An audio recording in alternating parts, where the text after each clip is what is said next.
Chers téléspectateurs, amis de petit écran, bonsoir. Bienvenue dans votre émission École Guinée sur la télévision nationale. Aujourd'hui, nous sommes à l'université Victor Hugo, plus précisément à l'école supérieure de commerce et de gestion pour assister à une conférence débat axée sur la présentation des programmes aux étudiants et aux partenaires. Avant ou après l'obtention du baccalauréat, bon nombre d'élèves sont confus sur leur choix futur. C'est dans cette optique qu'une conférence débat est organisée à l'université Victor Hugo, plus précisément à l'école supérieure de commerce et de gestion, à l'intention des bacheliers pour mieux les orienter. À cet effet, les autorités administratives de cette université ont invité quelques établissements préscolaires de la place, ainsi que les entreprises partenaires qui puisent leurs ressources humaines dans ce temple du savoir. Au cours de cette conférence, l'accent est mis sur la présentation des programmes de formation des étudiants, l'importance d'une école de gestion et de commerce, comment devenir un leader ou un manager. Ce sont tant de questions qui ont été abordées par des experts. Le leader, c'est quelqu'un de libre. Quelqu'un de libre. Il est suffisamment libre vis-à-vis de son rôle, il ne se confond pas avec le rôle, et il sait que pour une femme, ça reste avant tout un être humain, qui n'est pas donc défini par le poste. Pour un homme, ça reste avant tout un être humain qui a ses talents, ses compétences, ses qualités, ses limites en dehors du travail. Donc si on ne doit pas se confondre avec l'organisation pour se nourrir de l'organisation et nourrir son ego, le corollaire c'est aussi j'existe en dehors de l'entreprise. Ça peut paraître tout bête, mais combien de gens finissent par se confondre avec le rôle. Enfin, on en discute effectivement assez souvent. Et du coup, il y a une conséquence très simple, c'est que quand le boulot s'arrête, ces personnes s'effondrent. Il y a plein de gens qui sont confrontés, et je pense que c'est pas simple, à la retraite avec une perte d'identité. J'ai perdu mon boulot, donc qui suis-je? Donc je reviens à des idées très très simples. C'est qu'effectivement, je me suis confondu avec le rôle, je me suis confondu avec les pouvoirs que distribue la matrice qu'est une entreprise, parce qu'elle est constituée de pouvoirs. Il faut bien déléguer ce pouvoir, sinon c'est le chaos. Mais si jamais je pense que je suis le pouvoir, le jour où le pouvoir s'arrête, je suis qui? Le chef, c'est moi. Quand quelqu'un dit « le chef, c'est moi », il est juste en train de dire je me confonds avec mon rôle. Parce qu'il y a le « c'est moi », et puis il y a le statut donné par un papier. Le cadre juridique qui est le chef. J'exerce un rôle statutaire qui me donne les pouvoirs d'un chef. Mais c'est pas le chef, c'est moi. Alors on peut dire oui, mais bon, c'est un raccourci. Ça dit quand même beaucoup de ce qui se passe aussi intérieurement. Alors on parle de confusion. Hein. Voilà. Confusion, c'est fusionner avec. Quand il y a confusion entre l'individu et le rôle, pour le coup, s'il y a un leader dans l'organisation, il va se dire « aïe, danger ». Là, il y a des gens qui ne peuvent plus apporter leur talent. Alors on en parlera de façon un peu plus précise, évidemment, sur les sujets RH avec ceux que j'aurai le plaisir de voir jusqu'à mardi. Mais pour différencier rapidement talent et compétence, talent, c'est ce que vous êtes globalement, ce que vous avez en vous depuis l'âge de 7 ans. Et vous n'avez pas besoin de venir à l'ESCG pour développer vos talents, puisque c'est ce que vous êtes globalement depuis votre ADN. Les compétences, c'est ce qu'on apprend. Nous, on est payé et on a encore un peu l'humilité de dire on ne va pas fabriquer vos talents, sinon ça voudrait dire on va vous changer, hein, on va prendre possession de vos esprits. Donc, quand on se confond du coup avec l'organisation, ça signifie très concrètement, pour les gens qui sont là en entreprise et qui recherchent des talents, ça signifie la personne que je suis, l'être humain que je suis, a oublié qui il est, donc a oublié ses talents. Et donc n'est capable de faire valoir que ses compétences. D'accord ? Parce qu'il y a bien ce qu'on donne au poste, et puis il y a ensuite la personnalité, l'individu, qui lui est porteur de talent. Encore faut-il que l'individu ne se confonde pas avec le poste. Quelques petits principes contre-intuitifs. Et voici à quoi va être très attentif le leader. Rester connecté à la raison d'être de l'organisation. Alors, bon, là, il y a un petit extrait de bande dessinée. Moi, j'ai travaillé 14 ans dans une entreprise, je peux la citer, hein, Chronopost International. Il y a beaucoup de réunions auxquelles j'allais. Je ne savais pas quel était l'objectif. Je ne savais pas quel était l'objet. Je ne comprenais simplement au bout d'une heure ou deux que c'était des réunions qui étaient décidées par des managers qui avaient simplement envie d'exister. Et fondamental là-dessus, hein, comment des fois on va préempter votre temps. Et vous vous dites, c'est pas possible, j'ai passé ma journée en réunion, c'était pas utile. C'est des managers qui ont juste envie d'exister, qui vous font venir dans des réunions où on ne crée pas de valeur. Donc le leader va rester très attentif à ça. Est-ce que tout le monde dans l'organisation reste connecté à la raison d'être de l'organisation? La raison d'être d'une organisation, c'est jamais d'organiser beaucoup de réunions. Mais c'est d'améliorer la profitabilité, c'est d'améliorer l'image, c'est d'améliorer la réputation. Il y a parfois des managers, chefs, qui ne sont pas leaders, qui pensent que c'est prendre beaucoup de temps à leurs collaborateurs. Ils sont dans le pouvoir sûr. Avoir du pouvoir sûr, ça définit pas un leader. Hein. Peut-être un manager, mais pas un leader. Alors, par avance, pardon Malik. Non, parce qu'on pourrait croire que je vais être en parfaite contradiction avec Monsieur Rigueur. Sinon, ça veut dire que, enfin, pardonnez-moi, hein, ça va, enfin, j'espère pas être provoquant, mais si ça veut dire qu'on peut tout prévoir, en fait, on se prend pour Dieu. Hein, c'est tel Dieu, je connais l'heure de ma mort, tel Dieu, je peux tout prévoir.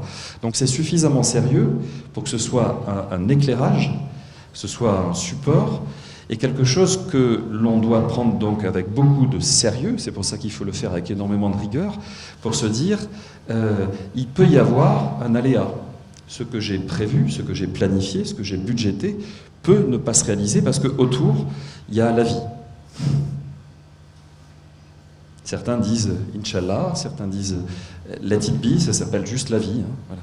Qui avait prévu le crash financier de 2008, pas moi en tout cas, voilà, qui avait prévu le volcan islandais qui pendant 4 mois a empêché tous les avions aériens, et donc a complètement plombé le secteur aérien, puisqu'il y avait des cendres pendant 4 mois dans le sol. Donc on ne peut pas tout prévoir. Le leader, deuxième qualificatif, je vous ai parlé de la liberté, il est humble. Humble, c'est-à-dire il a l'humilité de se dire qu'il n'est pas Dieu et qu'il ne peut pas tout prévoir. Donc ça signifie accueillir les aléas, et accueillir les aléas, c'est une posture d'ouverture. Accueillir les aléas, là j'ai pris une image d'une oie sauvage, vous savez, ces oies sauvages qui font des choses absolument extraordinaires, des vols entre la Russie et l'Afrique d'ailleurs, quelque part, dans la région des Grands Lacs, qui volent pendant des semaines et des semaines, en V, qui d'ailleurs font tourner le rôle de leader, puisque vous aurez observé dans les documentaires que c'est jamais la même oie qui est devant, en leader. Donc ça signifie que le leadership aussi, c'est une culture. Encore une fois, c'est pas un pouvoir, c'est pas un rôle, hein, c'est une culture. Donc il peut tout à fait être tournant. Eh ben, elle s'ajuste en permanence avec ce qui se présente. Elles ne peuvent pas planifier qu'une tempête va se lever à un moment donné. Donc elles se positionnent, elles se repositionnent en permanence. Le leader doit être extrêmement attentif à ça. On prévoit, on planifie, avec l'humilité qui est de dire ce qu'on a prévu avec notre petit cerveau d'être humain peut ne pas se réaliser. Ça s'appelle l'agilité, par exemple. Est-ce que, pour vous, la valeur, c'est le travail, c'est-à-dire... Et effectivement, Jean-Baptiste l'a présenté comme ça, et ça n'est pas une contradiction, bien au contraire. Autrement dit, est-ce que le travail en soi est une finalité? Je vous laisse juste y réfléchir pour que vous vous positionnez. Hein. Peut-être qu'il y en a qui disent oui, d'autres qui disent je sais pas, tiens, ça me fait réfléchir. Ou est-ce que votre travail, c'est-à-dire ce que paie votre employeur, c'est créer de la valeur pour le client? Je vous assure que ça paraît une question toute simple. Elle nous renvoie à des choses qui parfois sont profondément ancrées en nous. Hein. Alors, dans une entreprise avec un leader inspirant, on n'est pas dans un temps occupé. C'est-à-dire la journée de travail, c'est pas juste s'occuper pour passer du temps au travail. Des fois, En France, on a ces débordements, hein. Passer beaucoup de temps au travail, comme ça après on va voir le chef et on va lui dire il me faut une prime, j'ai fait des heures sup, etc. etc. Et il y a certaines entreprises qui ne se posent plus la question de qu'est-ce que tu as créé pendant ton temps de travail. Le salaire qui vous est donné par une entreprise, surtout si l'entreprise est pilotée par un manager inspirant, c'est pas tant le temps de travail, donc c'est pas une quantité comptable en soi, mais c'est la création de valeur que l'on fait avec le travail. Il y a quelques entreprises en France qui ont un peu oublié qu'on est payé pour créer de la valeur pour l'utilisateur final, et non pas juste pour faire des heures. Ce qui ne signifie pas qu'évidemment, être dans l'engagement, qui est aussi le synonyme de le travail et la valeur qu'on va... Professeur, peut-être pas, mais l'ESCG Conakry est une école récente. Elle a été lancée en septembre 2016. Nous sommes en 2019. D'accord ? Donc ça fait même pas 3 ans. Et donc cette année, on a les premiers Bac plus 5. OK ? Et les Bac plus 5, donc... il y a par exemple, il y a Chérif qui est ici. Voilà. Les Bac plus 5, en fait, il y a déjà des gens qui sont dans les entreprises, puisque les stages sont obligatoires, et les entreprises, avant même qu'ils aient terminé leur stage, leur ont dit « tu restes chez nous ». C'est ça qu'on veut. C'est-à-dire qu'ils sont tellement bons que les entreprises disent « attends, moi j'ai pas trouvé des gens comme ça en Guinée, là, reste avec moi, reste avec moi ». Donc... je dirais. En complément de ça, on a des conférences professionnelles mensuelles. Chaque mois, dans la mesure du possible, on a une entreprise qui vient échanger directement avec nos étudiants, qui présentent un petit peu les métiers liés à leur activité. Ça permet une interaction entre nos jeunes et les entreprises, ce qui peut faciliter l'obtention de stages. Donc nous avons nos étudiants de licence 1, on a 17 sur 20 et quelques qui ont fait leur stage en première année de licence. Ces étudiants, actuellement, la plupart sont en stage, 3 jours en entreprise, 3 jours à l'école. Et on a nos étudiants en master, en recherche de stage, ils sont ici, hein, ils peuvent témoigner, et en master 2 qui ont réalisé des stages. Il y en a même qui ont des CDD, alors qu'ils étaient partis chercher des stages. Donc vous avez différentes possibilités, et vous avez un département entreprise qui est chargé de vous accompagner pour les CV, lettres de motivation, et puis vous avez nos grands experts en la matière, les Eric, qui évidemment, avant la fin de votre cursus, qui va vous apporter une formation complémentaire. Donc je pense que c'est très intéressant, et si vous voulez, on peut poursuivre avec les questions. On peut aussi recevoir un entretien individuel à la fin de la conférence, pour ceux qui veulent poser des questions beaucoup plus précises, et puis on sera là pour vous répondre. Est-ce que vous passez par exemple comme Désiré de Ouaga pour intégrer tous les étudiants africains ou bien de la sous-région? Alors pour le recrutement, on a eu des demandes au Gabon, on a eu même des demandes de la France, on a eu des candidatures. C'est vrai que ça ne s'est pas encore concrétisé. Donc on a des pays étrangers, pour le master, non, pas pour la licence, mais pour les masters, qui sont intéressés par nos programmes et qui font les démarches sur notre plateforme. Je ne sais pas si vous êtes allé sur le site de l'ESCG, donc vous avez l'adresse du site sur les brochures, et là-dessus vous avez la possibilité de faire des demandes, de poser des questions, etc. Et donc ça vient d'un peu partout dans le monde. Ma question est de savoir quelle est la politique mise en place par l'établissement pour donner de l'emploi aux étudiants à leur sortie. La politique de l'école, comme l'a expliqué Jean-Baptiste, c'est d'être employable. Ce n'est pas de vous donner un emploi, c'est de vous donner la capacité d'être compétitif sur le marché. C'est-à-dire que si vous avez une formation de qualité, vous avez un coaching et développement personnel, vous avez votre chef de département entreprise qui est ici, qui vous prépare à rédiger vos CV, lettres de motivation, à faire des techniques d'entretien d'embauche, vous serez imbattable sur le marché. Donc on ne va pas vous donner un emploi, mais vous allez conquérir des emplois un peu partout. Vous aurez même le choix. On a nos étudiants actuellement qui sont en stage, qui ont d'autres opportunités, qui veulent quitter pour aller vers un autre stage, etc. Donc c'est de vous rendre capable d'avoir votre propre emploi ou de créer votre entreprise. C'est ça notre politique. Donc c'est de dire qu'on n'est pas dans un système étatique où on va vous donner un emploi, on ne vous donne pas. Mais on vous donne des outils pour avoir un emploi.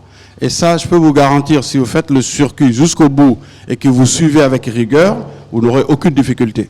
Les écoles de gestion, plus connues sous le nom d'écoles de management ou écoles de commerce, sont des établissements de l'enseignement supérieur formant les futurs professionnels de l'entreprise. Ces écoles permettent aux personnes ne souhaitant pas passer par le schéma classique de la classe préparatoire, puis l'école, d'intégrer une formation professionnalisante directement après le baccalauréat. Le contrôle interne est une composante essentielle. Une entreprise définit une stratégie qui est déclinée en objectifs. Mais cela n'implique pas que ces objectifs peuvent être atteints, car il existe des risques. Donc il est primordial pour l'entreprise de maîtriser ces risques. C'est là où le contrôle interne trouve sa raison d'être. Donc le contrôle interne permet d'assurer la conformité aux lois et aux règlements. Parce que le règlement, c'est ce qui permet à l'entreprise de s'adapter de façon légale. Il permet également de sauvegarder les actifs de l'entreprise. Les actifs matériels et immatériels. Matériels, par exemple, le parc informatique, les bâtiments. Immatériel, tout ce qui est carte bleue, argent, parce que c'est le nerf de la guerre. Il permet également à assurer la performance de l'entreprise en assurant l'efficacité et l'efficience des tâches entreprises par l'entreprise. Donc, le contrôle interne est essentiel. Il y a des techniques à faire, mais ça on ne le verra pas ici. C'est une présentation sommaire. L'audit interne n'intervient qu'en second plan, parce que l'audit interne permet de contrôler justement la mise en place du dispositif de contrôle interne. Ce qui est actuellement prévu par Victor Hugo, c'est de développer ces deux techniques, parce que ce sont techniques d'aide à la décision pour les entreprises. D'ailleurs, les brochures, je pense que prévoient ces deux techniques pour, je crois que c'est cette année scolaire, non? Ou bien c'est l'année prochaine? Voilà. C'est tout. Je ne vais pas insister là-dessus. Ceux qui veulent vraiment connaître ou bien s'imprégner de ces deux techniques ont une seule chose à faire, c'est de s'inscrire à Victor Hugo pour l'année prochaine. L'objectif que se fixent ces établissements est, comme pour les écoles de management, de former les futurs commerciaux, managers, financiers, chefs d'entreprise, auditeurs, etc. Au sein d'un cursus dans un établissement de gestion, vous pourrez retrouver des matières telles que ressources humaines, commerce international, administration des entreprises, finances, marketing, la gestion, audit et contrôle de gestion, économie, langue vivante, gestion d'entreprise, management international. Actuellement, vous n'êtes pas sans savoir qu'il n'y a pas d'équivoque entre le marché de l'emploi et les formations qui sont données par les universités. Nous, en tant que cabinet de recrutement, nous mettons en relation les jeunes qui finissent l'université et les entreprises qui en ont besoin. Mais ce truc que nous on a des difficultés, parce que les jeunes qui sont formés dans les universités ne répondent pas aux aspirations de l'entreprise. Ce qui fait que mettre ce type de formation sur mesure en place, c'est une opportunité pour les jeunes Guinéens aussi. Dernièrement, on a mis un processus en place, c'était de former des jeunes diplômés de Victor Hugo. On en a pris 200. Et en conclusion, on a retenu que 50 personnes qui ont suivi au moins des périodes de stage de 2 mois, passant par des formations de mise à niveau, par des renforcements de capacité, tout ce dont ils auront besoin une fois qu'ils seront sur le marché de l'emploi. Ils étaient à l'interne avec nous, avec des formations intenses, du directeur général jusqu'aux aspirants de la société. Donc c'est notre participation pour aider ces jeunes à être sur le marché de l'emploi et être le plus souvent employables. Et nous sommes avec l'un des partenaires de cette grande université qui va se prêter à nos questions. Et avant tout, bonjour monsieur. Bonjour, nous on est une entreprise et nous avons besoin de ressources humaines qui est la ressource la plus importante en entreprise.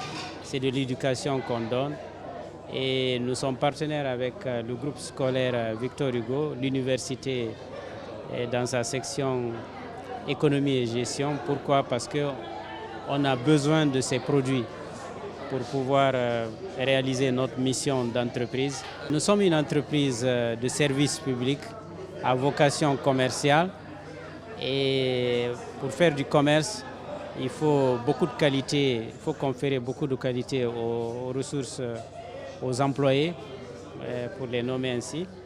Et ces qualités s'appellent respect de la clientèle, ça s'appelle respect de l'éthique en affaires, ça s'appelle compétences techniques, que ce soit en comptabilité, en économie, ou bien en gestion, ou même en informatique. Donc là où on peut donner ça aux personnes humaines, aux jeunes Guinéens et Guinéennes, c'est ce genre de partenariat qui nous intéresse parce qu'à moyen et long terme, nos entreprises dépendent des ressources humaines qu'on acquiert aujourd'hui ou bien qu'on va acquérir dans les années à venir. Ce qui m'a marqué, c'est la présentation de la qualité des cours fournis. C'est-à-dire, j'ai fait un constat en Guinée, après la fin d'un cursus scolaire, les étudiants ont du mal à s'intégrer en entreprise. Ils ont du mal à se mettre à l'aise en entreprise. Et ce que j'ai constaté avec le SCG, l'école supérieure, voilà exactement, Victor Hugo, c'est qu'ils initient les étudiants à être à l'aise en entreprise, à s'intégrer facilement en entreprise. Et ça, c'est très important. C'est très important. Et la différence entre un manager et un leader, un point qu'ils ont développé ici, que j'ai bien apprécié. J'espère que les étudiants ont bien compris ce point et qu'ils sauront en tirer bénéfice.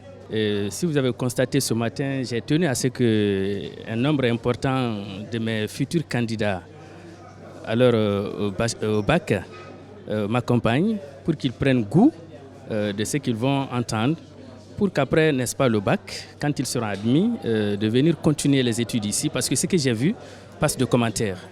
Et je crois que la Guinée a toute la chance, n'est-ce pas, de s'investir dans ce genre de programmes, de leadership, de management, de coaching, etc. Franchement, pour pouvoir changer beaucoup de choses au sein de notre pays. Je suis venu avec mes élèves, l'encourager. C'est l'éducation qui paye. La ressource humaine, c'est ce qui fait la valeur des humains. J'encourage tout le monde pour venir vers eux et avoir l'opportunité qu'ils sont ici. Moi, je l'encourage de mes élèves. Je suis là avec mes élèves, 10e des élèves qui fait le terminal, et pour les préparer et donner la chance à chacun qui peut avoir. Alors, chers téléspectateurs, vous suivez sur la télévision nationale. À présent, nous allons entendre le crachoir à l'un des grands conférenciers qui va nous dire au moins et nous placer son petit mot par rapport à cette grande conférence. Bonjour, monsieur. Bonjour. Aujourd'hui, nous sommes à l'École supérieure de commerce et de gestion. Oui. Qu'est-ce qui vous a inspiré dans cette... La Guinée, c'est notre pays. Qu'est-ce qu'on veut pour notre pays? C'est de former les jeunes pour développer ce pays. Aujourd'hui, il y a des outils d'aide à la décision dont les entreprises ont besoin. Et l'audit et le contrôle en font partie. Une partie intégrante, très très importante. Donc, une école comme l'école de commerce Victor Hugo est apte à former ces jeunes dans ces domaines-là. Ce qui leur facilite d'avoir un emploi à la sortie. Ça, c'est certain. Parce qu'aujourd'hui, il faudrait que l'enseignement réponde à la demande des entreprises. Il faut qu'il y ait une adéquation entre les besoins des entreprises et la formation dans les écoles. C'est ce qu'on cherche à faire. L'école de commerce de Victor Hugo cherche à aller dans ce sens. Notre objectif, c'est de vous former selon les standards internationaux. Et demain, une fois que vous êtes formé aux standards internationaux, après, vous avez un éventail de possibilités. Cette université est en train de mettre en place, de donner un outil, comme ils l'ont dit pendant la conférence, d'aider l'élève ou bien l'étudiant qui est maintenant au niveau de la recherche de l'emploi pour avoir un emploi vraiment efficace, un emploi qui le tient au cœur. Et tout dépendra du choix de l'élève. L'université sera là maintenant pour l'accompagner. La formation qu'ils leur donneront sera maintenant vraiment un outil, comme nous l'avons dit, à la recherche de l'emploi. Bonjour. On peut retenir de la conférence les programmes qu'on donne ici. On peut retenir aussi de la conférence la disponibilité des formateurs et des étrangers qu'on amène, parce que tout ça là a été présenté par le directeur pédagogique du programme. Je viens de suivre une conférence sur le leadership et le management, d'ailleurs qu'on a déjà fait avec nos experts ici qui sont venus. Donc voilà, c'est une bonne expérience et c'est une bonne université parce que déjà à la vie active ou à la vie de l'université, on exerce plein de choses. Depuis que je suis venue là, il y a ma mentalité qui a changé. Enfin, je n'avais pas la même vision qu'avant de venir à l'université. Entreprendre, c'est espérer, normaliser, travailler, rentabiliser, épargner, produire, risquer, évaluer, niveler, décider, renouveler, exister. C'est en réalité vivre sa propre histoire. Une entreprise en général correspond à toute œuvre humaine ayant pour but de répondre à la satisfaction d'un ou plusieurs besoins. Le leadership, c'est l'influence politique, psychologique, sociale d'un individu ou d'un groupe d'individus sur un autre individu ou un autre groupe. C'est très important pour les entreprises. Ça va permettre aux gens de se sentir bien dans les entreprises et de pouvoir apporter de la valeur. Et comme ils apportent de la valeur, forcément, eh bien, ça va renforcer le pouvoir de l'entreprise sur son marché. Au sein de l'ESCG Conakry, on a 3 types de formations. On a des formations sur le marketing, des formations sur le commerce, des formations sur la gestion. Et donc tout simplement, avec le CG Conakry, on propose aux étudiants et aussi aux professionnels de renforcer leurs capacités pour être plus efficients sur le marché du travail. L'ESCG Conakry, c'est une école de commerce. Une école de commerce, ça veut dire des formations orientées vers les entreprises. Donc chaque année, nous essayons d'enrichir nos formations à travers la contribution de nos entreprises partenaires. Donc la journée de présentation de programme s'adressait à la fois aux candidats pour le master et pour les licences, mais aussi aux entreprises et partenaires qui ont déjà des stagiaires venant de chez nous. Donc on a besoin évidemment de leur contribution chaque année pour adapter au mieux possible nos formations à leurs besoins spécifiques. La particularité de notre école de commerce ESCG Conakry, c'est d'organiser des conférences professionnelles mensuelles. Donc chaque année, vous avez un chef d'entreprise qui vient exposer, et présenter son entreprise, les emplois, les difficultés qu'elles ont à trouver des ressources humaines bien formées. Ces entreprises-là connaissent déjà nos étudiants. En fait, c'est de faire découvrir le potentiel qu'on a ici, les jeunes bien formés, aux entreprises et en même temps faire découvrir les métiers qui sont associés aux formations qui sont dispensées dans notre école à nos étudiants. Du coup, on a nos partenaires déjà très anciens, tels que le groupe BCEP, tels que Sofig. On a nos étudiants qui sont en stage à Vivo Énergie, à la Bonagui, etc. Donc on a pas mal d'entreprises déjà qui nous font confiance, qui ont vu le niveau de formation de nos jeunes. La différence effectivement qu'il y a entre manager et un leadership et un leader. On peut reprendre le démarrage de la conférence. Le manager, c'est défini par un statut. Je suis nommé manager, donc je suis nommé par le haut, par quelqu'un qui me délègue un pouvoir. Donc il y a un cadre légal, le droit du travail, qui va me permettre d'exercer des responsabilités. Le leader, il n'est pas défini par un statut. Il est ou il n'est pas leader. Et voilà, j'ai voulu montrer que il y a quelque chose de peut-être plus inspirant, plus complexe à aller chercher en soi quand on veut être leader. C'est pas juste un papier et une délégation de pouvoir. Je dis pas que c'est pas important, mais c'est autre chose. Merci, monsieur, de se prêter à nos questions. Alors, chers téléspectateurs, vous avez suivi avec FAST cette conférence animée par les grands experts nationaux et internationaux qui sont venus donner leur savoir-faire et leur savoir tout pour ces étudiants. Et sans plus tarder, nous allons clore cette émission avec FAST. Monsieur, merci. Merci à vous d'être notre invité. Merci de donner le savoir aux futurs cadres de ce pays. Merci. À la prochaine. Merci.